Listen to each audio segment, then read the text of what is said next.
नमस्कार। चलिए आज हमें क्लास 11th विषय हिंदी काव्य खंड का 9वां चैप्टर पढ़ना है, सबसे खतरनाक, जिसको अवतार सिंह पास जी ने लिखा हुआ है।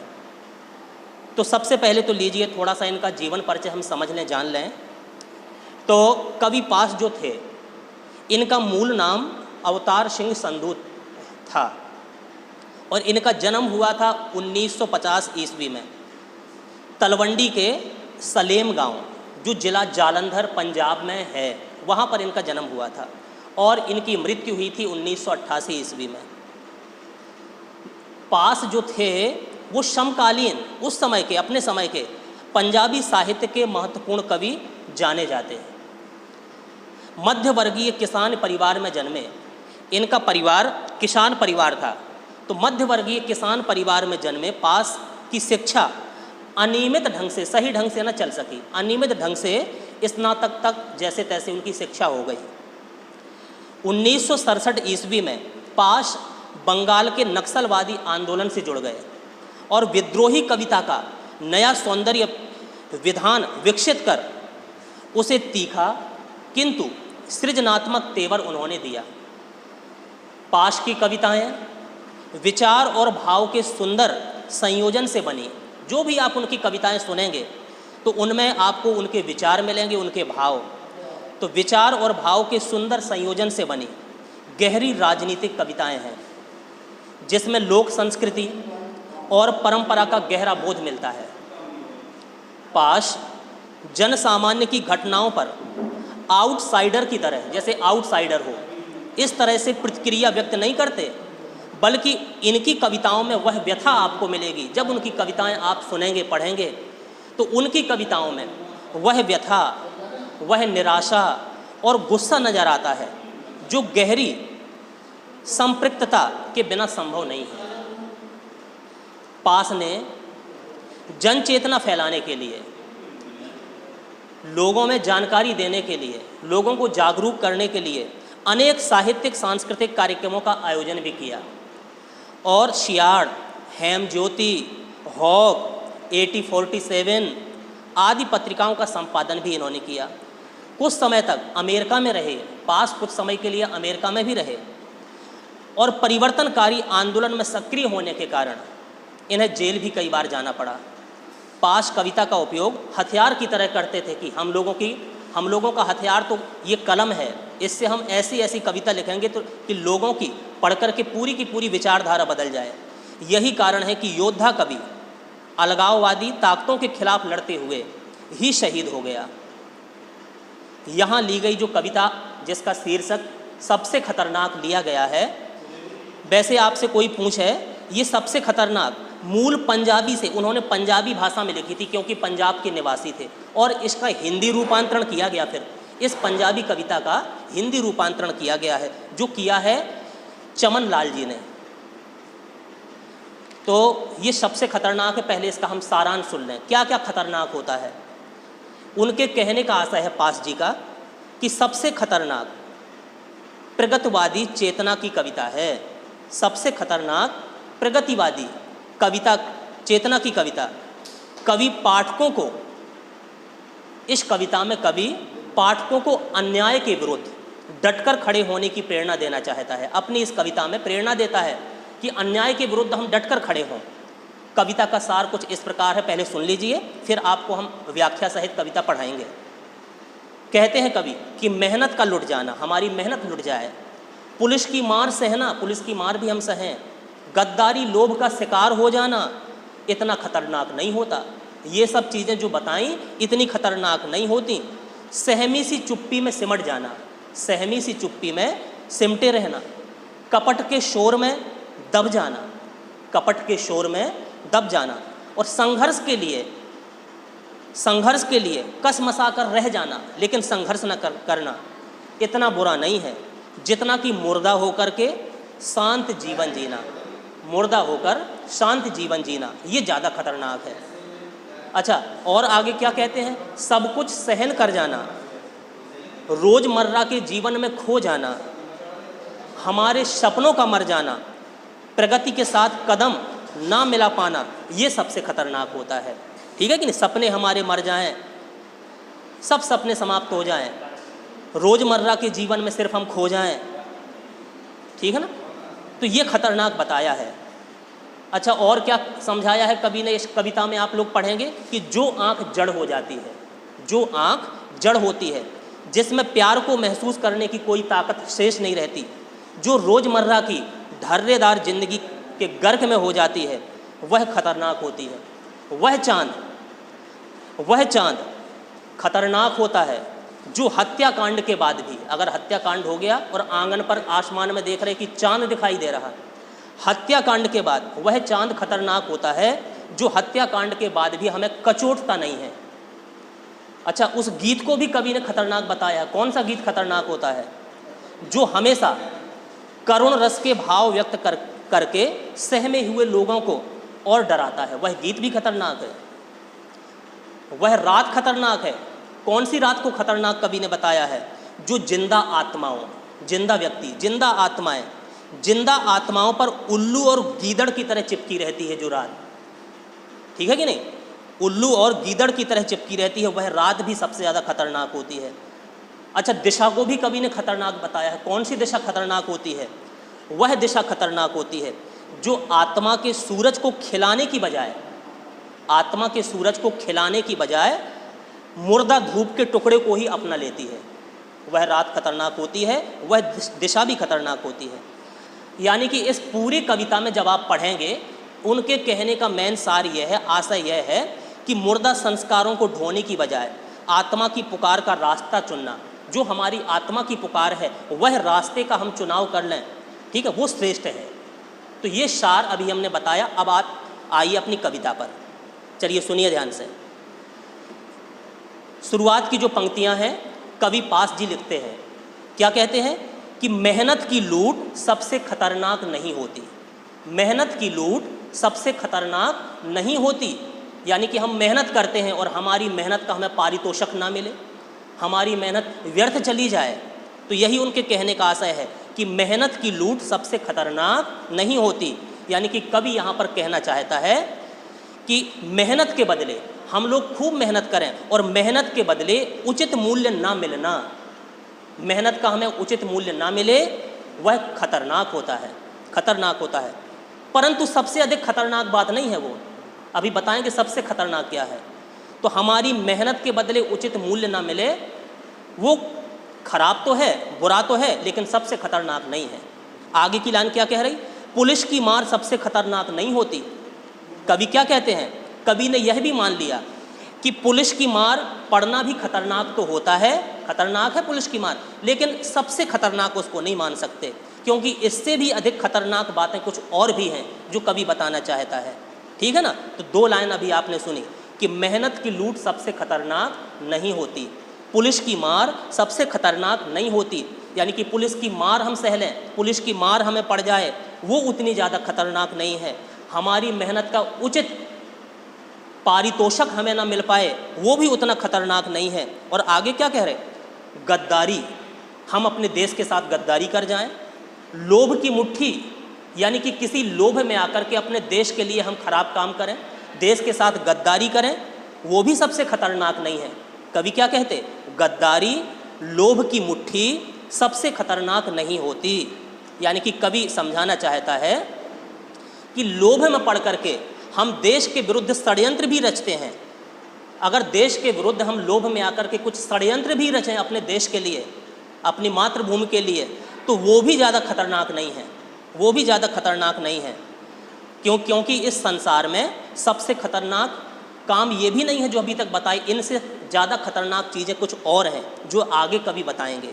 अच्छा, आगे की लाइन क्या कह रही?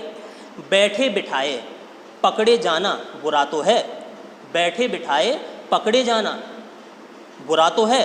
यानी कि संघर्ष किए बिना, हमने कोई संघर्ष नहीं किया, बैठे बिठाए पुलिस हमको पकड़ के ले गई और जेल खाने में डाल दिया।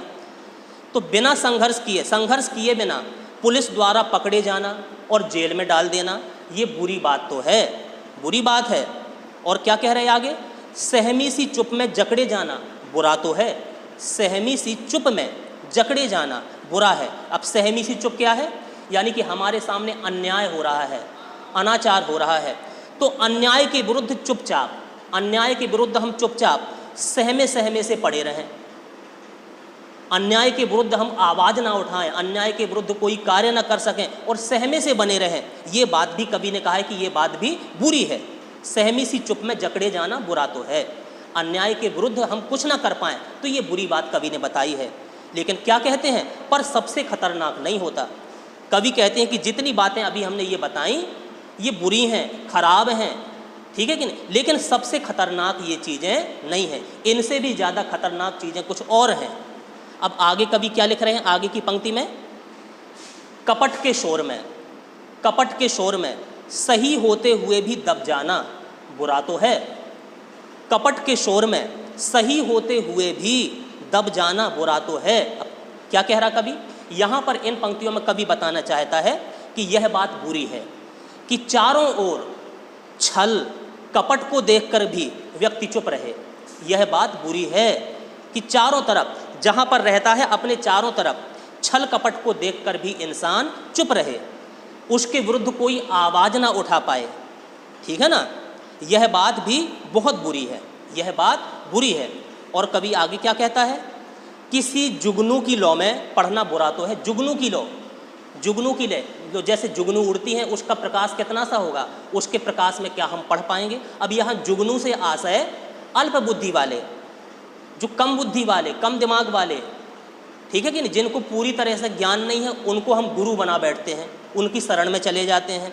तो कवि यहाँ कहने का, कवि के कहने का यहाँ आशय है कि किसी जुगनू की लौ में पढ़ना बुरा तो है। यानी कि कवि कहता है कि यह बुरी बात है कि व्यक्ति जुगनू के प्रकाश में पढ़े, जुगनू के प्रकाश में पढ़े। अर्थात मेन उनके कहने का आशय यहाँ पर यह है कि यहाँ पर अज्ञानी या अल्पज्ञानी को गुरु बनाकर ज्ञान प्राप्त करें। हम अल्पज्ञानियों को और अज्ञानियों को गुरु बना करके उनसे ज्ञान प्राप्त करने के लिए आगे बढ़ना शुरू कर दें, तो ये बुरी बात है। अच्छा, आगे क्या कह रहे हैं, आगे लिखते हैं, मुट्ठियाँ भींचकर, अपनी मुट्ठियाँ भींचकर बस वक्त निकाल लेना बुरा तो है, पर सबसे खतरनाक नहीं होता। मुट्ठियाँ भींचकर वक्त निकाल लेना बुरा तो है, लेकिन सबसे खतरनाक नहीं है। अब ये क्या है मुट्ठियाँ भींचना, यानी कि कवि यहाँ पर कहता है कि बात यह भी बुरी है कि व्यक्ति अन्याय के विरोध में संघर्ष करना चाहता है, संघर्ष करना चाहे कि अन्याय के विरोध में हम संघर्ष करें, किंतु कुछ कर ना सके। अन्याय के विरोध में संघर्ष वो करना चाहता है लेकिन कर ना पाए, कर ना सके, केवल अपनी मुट्ठियाँ भींचता रहे। ये सारी बातें कवि के कहने के अनुसार, जो ये सारी बातें अभी कवि ने बताई, कहते हैं कि ये सब बातें बुरी हैं, सभी बातें बुरी हैं। परंतु कवि कहता है कि इससे बुरे भी, इससे बुरी और ख़तरनाक स्थितियाँ कुछ और भी हैं जिनके परिणाम दूरगामी होते हैं, जिनके परिणाम दूरगामी होते हैं, ठीक है कि नहीं।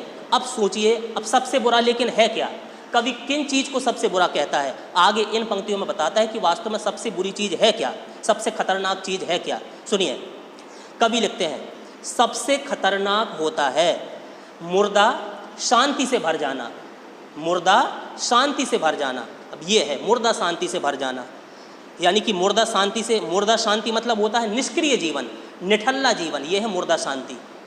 मुर्दा शांत हो गया, इंसान मर गया तो वो शांत हो गया, है कि नहीं। वो शांत होने का मेन कहने का आशय कवि का क्या है, मुर्दा शांति मतलब बिल्कुल हमारा जीवन निष्क्रिय हो जाए, निठल्ला हो जाए, ठीक है कि नहीं। तो क्या कहते हैं, सबसे खतरनाक होता है मुर्दा शांति से भर जाना। यानी कि कवि बताते हैं कि जीवन में सबसे खतरनाक होता है निष्क्रिय होकर के, निष्क्रिय होकर चुपचाप बिना कुछ किए रहना, चुपचाप बिना कुछ किए रहना। चाहे कितने भी संकट आ जाएं, कितने भी संकट आ जाएं, उन्हें बिना तड़पे मौन होकर सह जाना, ठीक है कि नहीं। ना होना तड़प का, आगे लिखते हैं, ना होना तड़प का सब सहन कर जाना, ना होना तड़प का सबसे खतरनाक होता है मुर्दा शांति से भर जाना, और ना होना तड़प का सब सहन कर जाना, ना होना तड़प का, ठीक है ना, सब सहन कर जाना। यानी कि कवि यहाँ कहते हैं कि इंसान जो मनुष्य होता है इतना निष्क्रिय है, निष्क्रिय होकर के चुपचाप सब कुछ वो सहन करते रहता है। चाहे कितने भी उसके जीवन में संकट आ जाएं, उन्हें बिना तड़पे मौन होकर वो सहता रहता है। ठीक है ना, मौन होकर सहता रहता है। तो ये चीज़ खतरनाक बताई है कवि ने। आगे क्या बताता है और कौन सी चीज़ सबसे खतरनाक है, बताते हैं कवि, लिखते हैं कि घर से निकलना काम पर और घर से निकलना काम पर और काम से लौटकर घर आना, काम से लौटकर घर आना सबसे खतरनाक होता है। ठीक है, यानी कि कवि क्या बता रहे, समझा रहे इन पंक्तियों में। इसी तरह रोज़ रोज़ हम लोग इंसान अपने कामकाज के लिए घर से निकलना और काम के बाद सीधे घर लौट आना, सीधे अपने घर में लौट आना, ऐसा निष्क्रिय जीवन, ऐसा निठल्ला जीवन खतरनाक होता है। ऐसे निष्क्रिय, सिर्फ बस काम पर गए, काम से लौट करके अपने घर आ गए, ऐसा निष्क्रिय और निठल्ला जीवन, इसको खतरनाक बताया है। और इसके आगे मेन चीज़ खतरनाक सुन लीजिए कि सबसे खतरनाक होती क्या है। सबसे खतरनाक जो बात बताई है एक और, सबसे खतरनाक होता है हमारे सपनों का मर जाना, हमारे सपनों का मर जाना। अब सपनों का मरना क्या है, हमारी इच्छाओं का नष्ट हो जाना, कोई मन में अब इच्छा ही नहीं रही। अगर सपने नहीं रहे, इच्छाएं नहीं रही, तो ये बात खतरनाक है। यानी कि सबसे खतरनाक स्थिति यह होती है, कवि कहते हैं कि हमारे सपने मर जाएं, अर्थात जीवन की आकांक्षाएं, इच्छाएं सब नष्ट हो जाएं, सब नष्ट हो जाएं। ठीक है कि नहीं, सब कुछ नष्ट हो जाए, यानी कि हमारी चेतना, हमारी सोच, ये सब मर जाएं, वो सबसे खतरनाक चीज़ होती है। हमारे सपने नहीं मरना चाहिए। अब आगे क्या कहते हैं, देखिए, सबसे खतरनाक वह घड़ी होती है जो आपकी कलाई पर चलती हुई भी आपकी निगाह में रुकी हुई है। अब देखिए, इंसान घड़ी पहनते हैं अपने हाथ में, वो घड़ी चल रही है, लेकिन वो चलायमान ना मानते अपने को, समझता है कि बिल्कुल हम खत्म हो गए, समाप्त हो गए। तो ये खतरनाक चीज़ है।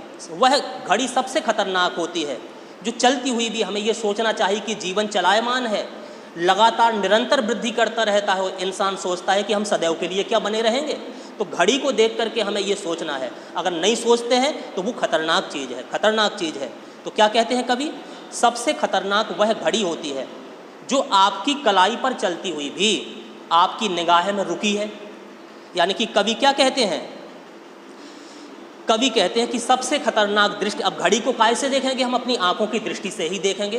तो दृष्टि को खतरनाक बताया है कि इंसान की वो दृष्टि सबसे खतरनाक होती है जो कलाई पर बंधी हुई घड़ी को चलता हुआ देखकर भी, हाथ पर बंधी हुई घड़ी को चलता हुआ देख करके भी ये समझता है कि जीवन हमारा स्थिर है, जीवन हमारा स्थिर है। वो दृष्टि खतरनाक है, वो दृष्टि खतरनाक है जो अपने जीवन को स्थिर मान लेते हैं कि हम सदैव यहीं बने रहेंगे।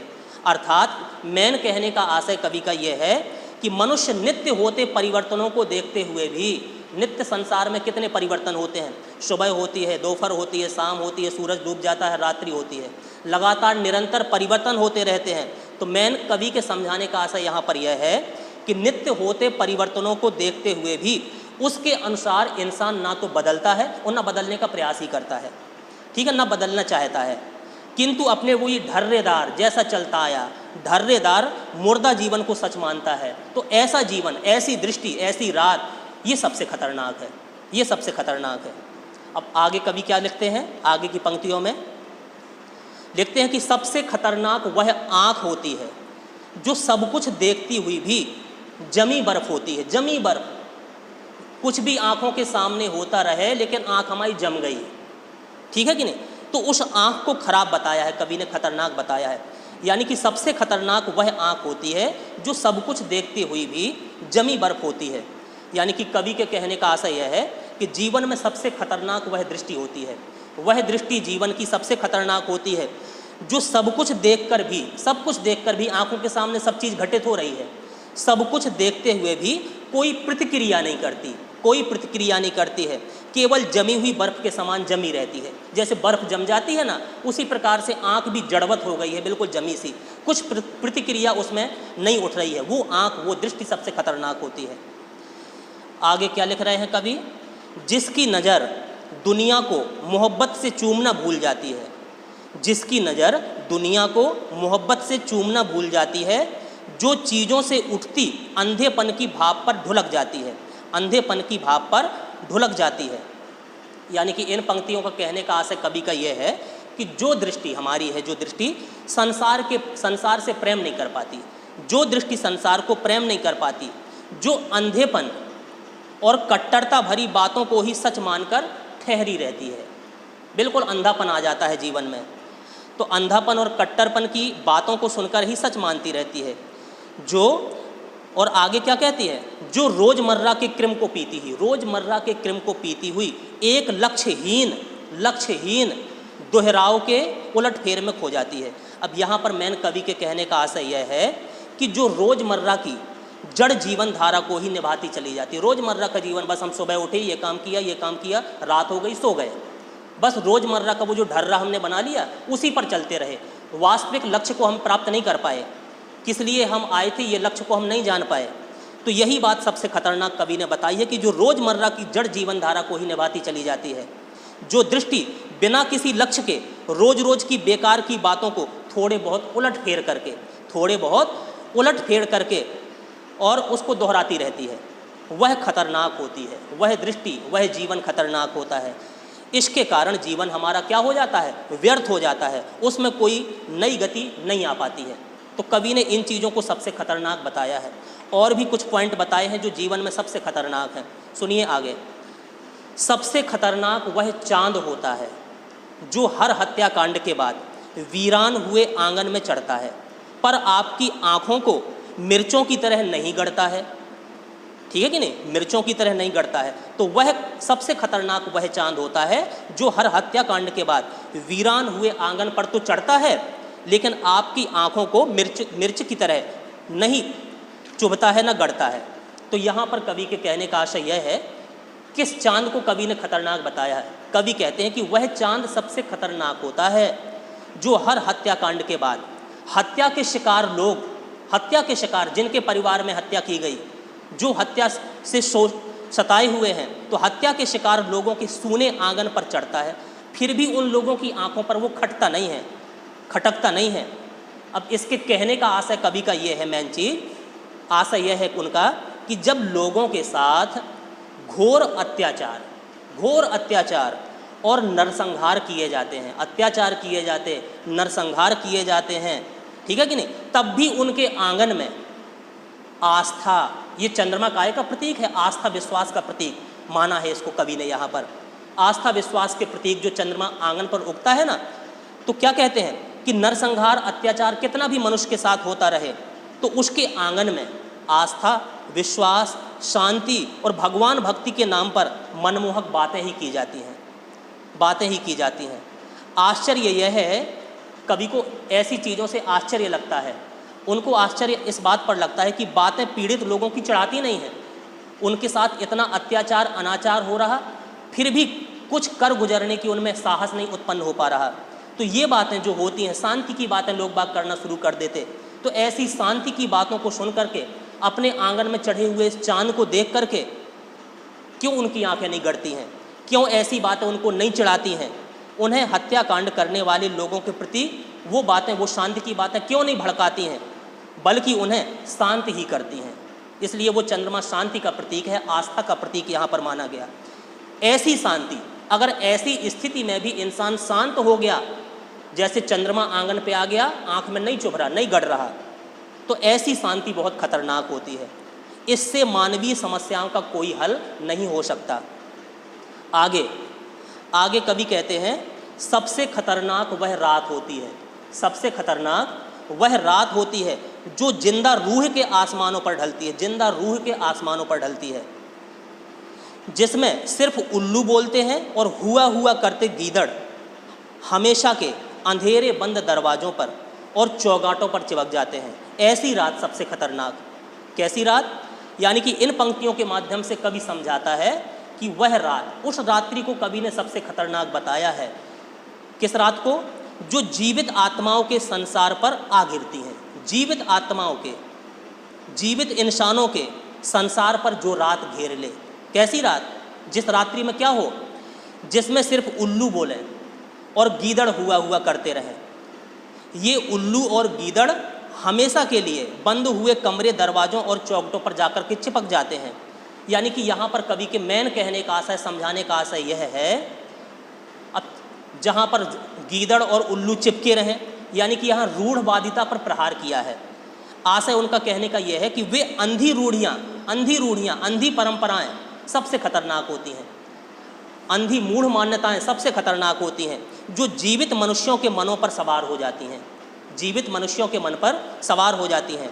और उन रूढ़ियों का महिमा गान करने वाले लोग, उनके महिमा का गुणगान करते रहते हैं लोग, और उल्लुओं की भांति जैसी परपाटी में चले आए, जैसे उल्लू चिल्लाते रहते हैं, गीदड़ हुआ हुआ करते रहते हैं, बस उसी की भांति उन रूढ़ियों का महिमा गान करने वाले लोग उल्लुओं की भांति और गीदड़ों की भांति हुआ हुआ करते हुए अज्ञानी लोगों के हृदयों पर सवार हो जाते हैं।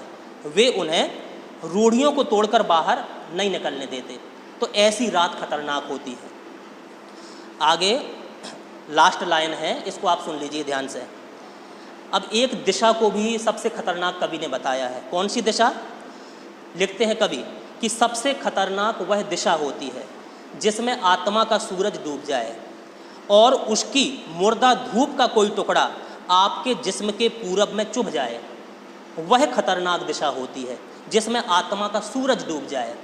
यानी कि जीवन की वह दिशा सबसे खतरनाक होती है। कवि के समझाने का आशय यह है, जीवन की वह दिशा सबसे खतरनाक होती है जो आत्मा के सूरज को अस्त कर देती है। अब हमारी आत्मा बिल्कुल अस्त हो गई, निराश हो गई, अब कुछ नहीं करना चाहती, ठीक है कि नहीं? जो हमारी आत्मा के सूरज को नष्ट कर दे वह दिशा सबसे खतरनाक होती है। यानी कि कवि का आशय है कि आत्मा की आवाज़ को अनसुना करने वाली, आत्मा की जो आवाज़ उठती है, मन की आवाज़, आत्मा की आवाज़ को अनसुना करने वाली सोच, जो हमारी आत्मा की आवाज़ को दबा दे, ऐसी सोच सबसे खतरनाक होती है, बहुत खतरनाक होती है। वह विचारधारा सबसे खतरनाक होती है जो मुर्दा धूप की तरह होती है। वह विचारधारा सबसे खतरनाक होती है जो मुर्दा धूप की तरह होती है तथा मनुष्य के शरीर में कांच के टुकड़े की तरह चुभी रहती है। मनुष्य के शरीर में सदैव के लिए जैसे कांच का टुकड़ा गड़ जाए उसकी तरह चुभी रहती है। अर्थात कवि के कहने का मेन आशय इन पंक्तियों के माध्यम से यह है कि ऐसी विचारधारा जो रूढ़ियों से ग्रस्त होती है, ऐसी विचारधारा जो रूढ़ियों से ग्रस्त होती है और मनुष्य के मन में बराबर कसकती रहती है, ये चीज़ें कुछ खतरनाक होती हैं। और अंत में कवि क्या लिखते हैं? फिर से वही शुरुआत की पंक्तियाँ कि मेहनत की लूट सबसे खतरनाक नहीं होती, पुलिस की मार सबसे खतरनाक नहीं होती, गद्दारी लोभ की मुट्ठी सबसे खतरनाक नहीं होती। और मेन सबसे खतरनाक क्या होता है ये आपने समझ लिया। कौन सी रात खतरनाक होती है? हमारे सपने मर जाएं वो खतरनाक होती है। कौन सी दिशा खतरनाक होती है कि नहीं? तो क्या चीज़ खतरनाक है? सबसे खतरनाक क्या है? क्या बुरा है और सबसे बुरा क्या है? ये आपने इस पाठ के माध्यम से अभी सुना और समझा, ठीक है कि नहीं? तो ये पाठ, इसकी व्याख्या संभवतः आपको समझ में आ गई होगी, इसलिए इसको बार बार आपको पढ़ना है और समझना है। अगर कोई आपसे प्रश्न पूछ दे, जैसे हम इसका बना करके आपसे प्रश्न पूछें कि कवि ने किस आशय से मेहनत की लूट, पुलिस की मार, गद्दारी, लोभ को सबसे खतरनाक नहीं माना, क्यों नहीं माना है, क्या कारण था? तो कारण ये था उनके मानने का कि कवि मेहनत की लूट, पुलिस की मार, गद्दारी, लोभ को बुरा तो मानता है कि ये सब चीज़ें बुरी हैं, किंतु सबसे खतरनाक नहीं मानता है इन चीज़ों को। क्यों? क्या कारण है? मेन कारण सुन लीजिए ध्यान से। अब कारण यह है कि इनका प्रभाव सीमित या कभी कभी होता है। कभी कभी हमें ऐसा काम भोगना पड़े, कभी कभी मार खाना पड़ेगी, कभी कभी जेल जाना पड़ेगा, कभी कभी पुलिस की मार खाना पड़ेगी, कभी कभी हमारे मन में लोभ आएगा, लेकिन ये सदैव के लिए नहीं है कि नहीं? कभी कभी होगा ये चीज़ें, परंतु इन सब चीज़ों से जो बताई, इनसे हम उबर सकते हैं, छूट सकते हैं, छोड़ सकते हैं, इनके विरुद्ध संघर्ष हम कर सकते हैं। परंतु कुछ खतरनाक बातें ऐसी हैं जो मनुष्य के मन में कुसंस्कारों के रूप में जमी रहती हैं, जम जाती हैं, कि मनुष्य का उद्धार फिर हो ही नहीं पाता है, वो उन चीज़ों की तरफ जा ही नहीं पाता है। उनकी तुलना में ये बातें सबसे खतरनाक होती हैं। जिसके लिए हम संघर्ष न कर पाएँ वो सबसे खतरनाक होता है। अच्छा, आगे एक प्रश्न और सुन लीजिए। लिखा है कवि ने कि सबसे खतरनाक वह घड़ी होती है कि आपकी कलाई पर चलती हुई भी जो आपकी निगाह में रुकी हुई होती है। इन पंक्तियों से घड़ी शब्द की व्यंजना से अवगत कराइए। घड़ी शब्द की व्यंजना, घड़ी किस चीज़ को दर्शाती है? तो सुन लीजिए ध्यान से। इन पंक्तियों में जो घड़ी, कलाई घड़ी ना होकर, कलाई घड़ी का तो उन्होंने उदाहरण लिया है, लेकिन मेन कवि के कहने का आशय कलाई घड़ी की तरफ नहीं है। ठीक है कि नहीं। जीवन की प्रतीक है ये घड़ी जो बताई गई, ये हमारे जीवन की प्रतीक है। जैसे घड़ी निरंतर चलती रहती है, लगातार घूमती रहती है, चलती रहती है, उसी प्रकार हमारा जीवन भी निरंतर प्रगतिशील होता है, निरंतर प्रगतिशील होता है। और कवि ऐसे लोगों पर यहाँ पर व्यंग करता है घड़ी के माध्यम से, जो जीवन की गति को निरंतर देखते हुए भी, जीवन की गति को निरंतर देखते हुए भी यथा स्थितिवादी और अपरिवर्तनीय ही बने रहें, निष्क्रिय बने रहते हैं कि हमें सदैव स्थिर रहना है। इसको खराब बताया है। अच्छा, एक प्रश्न और है, मुर्दा शांति से भर जाना और हमारे सपनों का मर जाना, इनको सबसे खतरनाक माना गया है। आपकी दृष्टि में इन बातों में परस्पर क्या संगति है दोनों में, और ये क्यों सबसे खतरनाक है, इसको समझाइए। तो ये दोनों बातें कि मुर्दा शांति से भर जाना और हमारे सपनों का मर जाना, ये दोनों स्थितियां सबसे खतरनाक मानी गई हैं। मुर्दा शांति से भर जाने का अर्थ क्या है? इसका अर्थ है एकदम निष्क्रिय, निठल्ले, जड़ और प्रतिक्रिया शून्य हो जाना। कोई प्रतिक्रिया हमारे मन से उत्पन्न नहीं हो रही, प्रतिक्रिया शून्य हो जाए, है कि नहीं। तो यह है मुर्दा शांति से भर जाना। और हमारे सपनों का मर जाना, इसका आशय यह है कि कुछ कर गुजरने की उमंग का ना होना कुछ कर गुजरने की उमंग का ना होना, ये दोनों स्थितियां ही सबसे खतरनाक होती हैं और लगभग एक जैसी हैं। दोनों मनुष्य को निकम्मा बनाती हैं और दोनों ही स्थितियों में मनुष्य एक किस्म से पंगु बन जाता है, अपंग बन जाता है। ठीक है ना। अच्छा, एक प्रश्न और सुन लीजिए। वह चांद सबसे खतरनाक क्यों होता है जो हर हत्याकांड के बाद आपकी आंखों में मिर्चों की तरह नहीं गड़ता? तो यहाँ पर चांद हमारी आस्था और विश्वास का प्रतीक है, जो हर हत्याकांड के बाद भी ज्यों का त्यों बना रहता है। हम हत्याकांड जैसा अत्याचार सहन करके भी अपनी आस्था को डगमगाने नहीं देते। होना तो वैसे यह चाहिए कि हत्याकांड होने के बाद हमारी आस्थाएं हिल जाएं, विश्वास हमारा हिल जाए, हम उन पर प्रश्न चिन्ह लगा दें, ठीक है कि, और क्रुद्ध हों, थोड़ी क्रोधी भी हों, किंतु ऐसा होता नहीं है। तो ये कुछ समझाने का सारांश कवि ने इस पाठ में दिया है, जिसका टाइटल लिया था सबसे खतरनाक। तो आपने इसको पढ़ा, सुना, समझा, संभवतः आपको समझ में आया होगा। इसलिए इस वीडियो को बार बार सुनिए, समझिए। कोई दिक्कत है पूछ सकते हैं आप लोग। इसलिए इस पाठ को यहीं समाप्त करते हैं। धन्यवाद।